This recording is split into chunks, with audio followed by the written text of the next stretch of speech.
بلوچستان کا خطہ 4 تہذیبوں کا مسکن رہا ہے.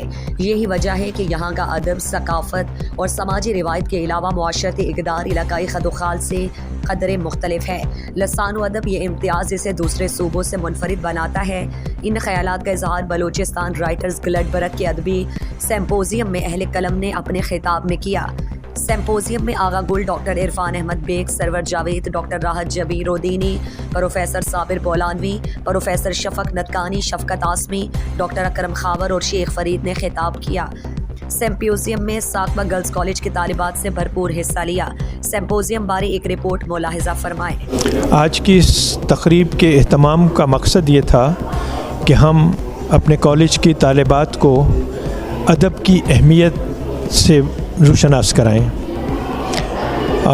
ہماری طالبات جو ہیں، یہ چونکہ ادارہ جو ہے یہ ادبی ادارہ ہے اور ہمارا کالج اسی ادارے کا ایک شاخ ہے، تو ہمارے بچوں کے لیے لازم ہے کہ وہ ادب کی کسی بھی شاخ میں اگر ان کی دلچسپی ہے تو وہ اس پر کام بھی کریں اور بصورت دیگر ادب، ادیبوں، شعراء اور فنون لطیفہ سے تعلق رکھنے والے افراد کے ساتھ ان کا انٹریکشن جو ہے وہ بہتر ہو، اور اس کے علاوہ وہ جان سکیں کہ فنون لطیفہ کی سطح پر ملک بھر میں یا دنیا میں کیا کیا کام ہو رہا ہے.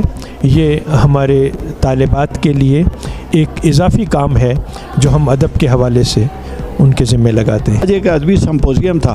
بات یہ کہ جو بلوچستان کو یا کسی بھی مہذب معاشرے کو کتابوں کی، ادب کی، لٹریچر کی ضرورت ہوتی ہے، سمپوزیم میں کوئی ادبی موضوع دے دیتے ہیں، اس پر مختلف لوگ گفتگو کرتے ہیں. اب بچیاں تھیں کالج کی، وہ ساری موجود تھی، وہ سوالات کر رہے تھے، ہم ان کا جواب دے رہے تھے کہ لٹریچر کیوں ضروری ہے کسی بھی ملک کے لیے، کسی بھی معاشرے کے لیے. اور میں نے انہیں بتایا کہ سب سے پہلے کاغذ پر جو کہانی لکھی گئی وہ 4200 سال پہلے پیپائرس پر لکھی گئی مصر میں.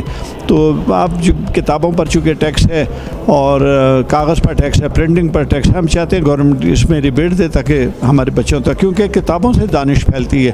یہ نیٹ جو ہے وہ تو صرف ایک ڈیٹا ہے کہ آپ ریسیونگ ڈیٹا چیزیں جمع کرتے جائیں، اور کتابیں وہ دانش علم دیتی ہیں، اور کتابوں کے لیے پھر ان کا ملنا آسان ہو، ان کی قیمت کم ہو. کتابوں کو ایک اسپیشل کنسیشن ہونا چاہیے. اور خوشی اس بات کی ہے کہ آج ہمارا ادبی سمپوزیم پہلی بار طلباء اور طالبات کے ساتھ ہوا، جو کہ بہت کامیاب رہا. بلوچستان جیسے کہ آپ کی علم میں ہے کہ 4 تہذیبوں کی مسکن رہا ہے اور یہ مردم خیز خطہ ہے. یہاں کا لسان و ادب بہت ہی زرخیز ہے اور ہم خوش نصیب ہیں کہ ہم بلوچستان کے شہری ہیں. بلوچستان کسی بھی حوالے سے نہ پسماندہ ہے نہ تھا، بلکہ علمی لحاظ سے میں سمجھتا ہوں کہ پورے پاکستان میں یہاں پر زیادہ مواقع ہیں، کیونکہ بلوچستان واحد صوبہ ہے جہاں پر بہت سی زبانیں بولی جاتی ہیں اور یہ مختلف زبانوں کا گلدستہ ہے جس میں رنگ رنگ کے پھول کھلے ہیں. آج کا ادبی سمپوزیم اس حوالے سے بھی بہت اہم تھا کہ اس میں طالبات نے براہ راست حصہ لیا اور علم و ادب کے حوالے سے بہت سے سوالات ہوئے، اور ضرورت اس امر کی ہے کہ حکومتی سطح پر ادبی تنظیموں کی مالی معاونت کی جائے، جو کہ بالکل نہیں ہے. اور میں چاہوں گا کہ نگران حکومت اور یہاں کے وزیر اعلیٰ اور یہاں کے وزیر تعلیم، وزیر اطلاعات ادبی پروگراموں میں شرکت کریں اور ہمارا حوصلہ بڑھائیں.